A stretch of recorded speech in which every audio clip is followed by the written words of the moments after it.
An up-and-coming hip-hop band is making waves in Christchurch schools, not only with their music, but with the inspiring story of their life as a family. Glenna has that story.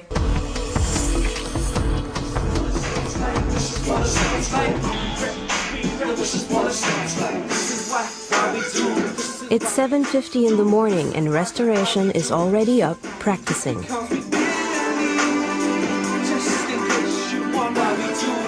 This is not a story about a band. This is a story about a family, about a Singaporean father and his Maori, Samoan and Pakeha sons. Restoration is named after the home they live in, which was originally set up by a church to get kids off the street. But things did not exactly go according to plan. After they ran the house for about a couple of months, and they say, "Oh, we're out of here." I said, "Why?" They say it's a waste of time. And I said, "Why is that?" They said, "Oh, when you deal with such people, it takes too long to see a result. So we want fast result." And I said, "Hey, hang on. You don't just come into people's life and just walk away like that." So they said, "Well, if you want to stay, you stay. We're out of here." I said, "Fine, go away." So I decided to stay back because I saw the potentials in the boys. John, who grew up in an abusive home, saw himself in these boys and vowed their lives would be different. He took on several jobs to support the boys and raised them single-handedly. I started the Restoration with no training at all. It's just out of love.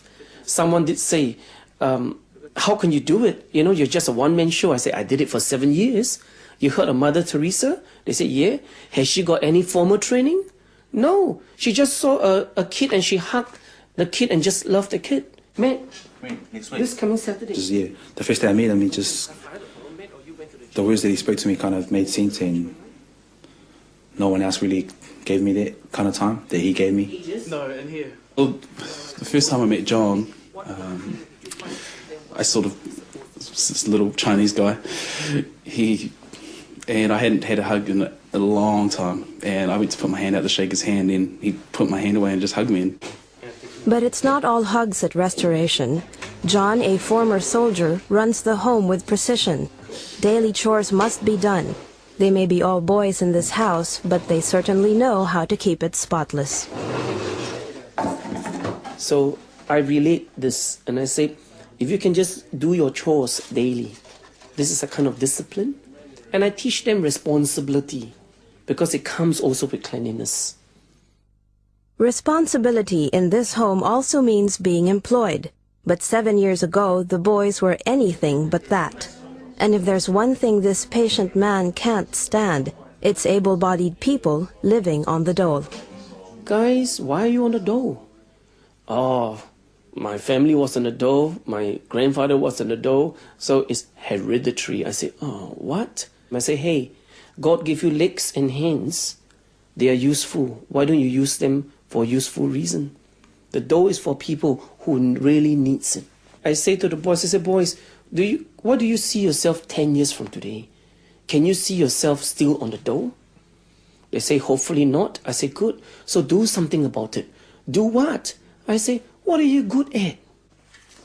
7 years later, with discipline and John's guidance, Restoration House now has 2 bus drivers, a chartered accountant, a qualified nurse, a chef, a carpenter, and a uni student who's studying to become a secondary school teacher.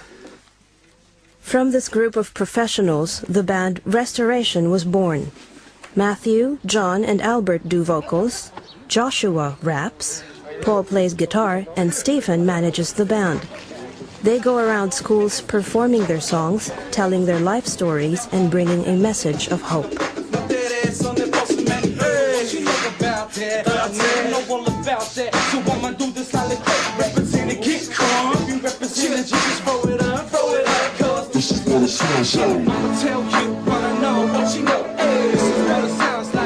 Oh yeah, it's great. It's choice.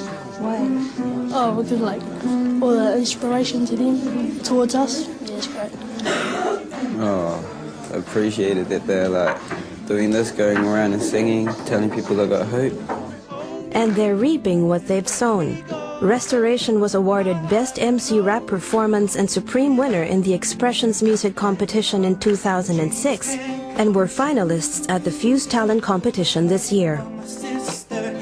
If you live your life all the time being a useless person on a dole, nobody cares and so on, but one day you just made it first prize, singing, how would that make you feel? Just being on stage and winning something just felt like, oh, you're on top of the world. You've won something. Now my life now is awesome. Like, I couldn't ask for anything better, and yeah, I don't know. All I can say is I'm blessed, hard out, to have these guys by my side and to be there for me. And that's what spurred them to say, yes, we believe in what you say, John, that really if we try something with all of our heart, we could get it. You are the reason why I live today, my best friend.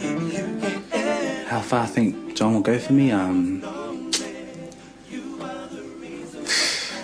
don't think there's anything to explain it. I think he'll die for me, and I mean he's already doing more than dying for me. He's living his life for me, for us, me and the boys, me and my brothers. So yeah, I think that's the best anyone could do for anyone, is live their life for them.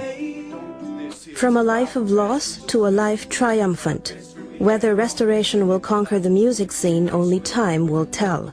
But what they have achieved together as a family is worth far more than all the fame in the world.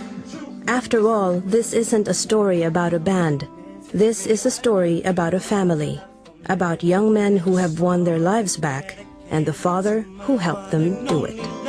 You were my best friend. Well, that's all we have for you this week. If you'd like, you can also watch our program online at www.tvnz.co.nz, keyword Asia Down Under. And if you have any community notices, you can email us at asiadownunder@extra.co.nz. And for those of you celebrating the Mid-Autumn Festival, have a great day. Thank you for watching, and until next week, ka kite anō.